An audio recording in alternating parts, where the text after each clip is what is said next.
ఓం గురుబ్రహ్మ గురుర్విష్ణు గురుదేవో మహేశ్వర గురు సాక్షాత్ పరబ్రహ్మ తస్మై శ్రీ గురవే నమః. శుక్లాంబరధరం విష్ణుం శశివర్ణం చతుర్భుజం ప్రసన్నవదనం ధ్యాయేత్ సర్వవిఘ్నోపశాంతయే. అగజానన పద్మార్కం గజానన మహర్నిశం అనేకదంతం భక్తానాం ఏకదంతముపాస్మహే. సరస్వతీ నమస్తుభ్యం వరదే కామరూపిణి విద్యారంభం కరిష్యామి సిద్ధిర్భవతు మే సదా. అందరికీ నమస్కారం. ఈరోజు ఆంజనేయ స్వామి పుట్టినరోజు సందర్భంగా యూట్యూబ్ ఛానల్ ప్రారంభిద్దాం. అందరికీ అనుకూలమైన చక్కనైన ఇతిహాసాలతో కథలతో కూడుకున్నటువంటి చక్కనైన పురాణాలు, రామాయణ భారత భాగవతాల్లో ఘట్టాలు తెలుగులో ప్రారంభిస్తున్నాను. అందరూ అభిమానించి ఆదరిస్తారని కోరుతూ ఉన్నాను. నమస్కారం. ఓం శ్రీ గురుభ్యో నమః.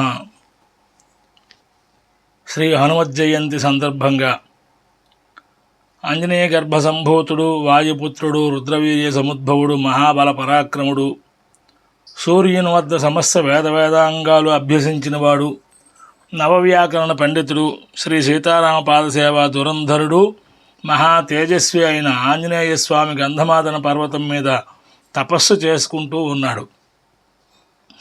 ఒకానొకప్పుడు అహంకారంతో గరుత్మంతుడు నాకంటే వేగం కలిగిన జీవి ప్రపంచంలోనే లేడు అంటాడు.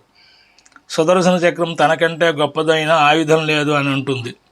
సత్యభామ సీతాదేవి కన్నా అందగత్తెనని, తనకన్నా గొప్ప అందగత్తె పుట్టలేదు, పుట్టదు, పుట్టబోదు అంటుంది.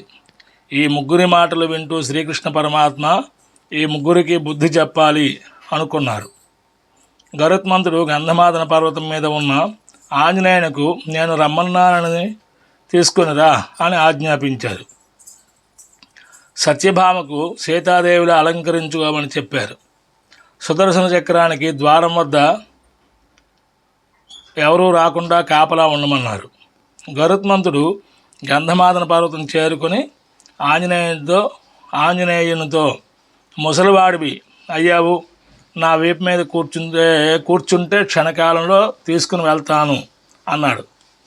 ఆ మాట పూర్తయ్యేలోపే ఆంజనేయుడు ఒక్క దూకి ద్వారకా నగరం చేరుకున్నాడు. ద్వారం దగ్గర అడ్డగించిన సుదర్శన చక్రాన్ని అమాంతంగా మింగివేశాడు.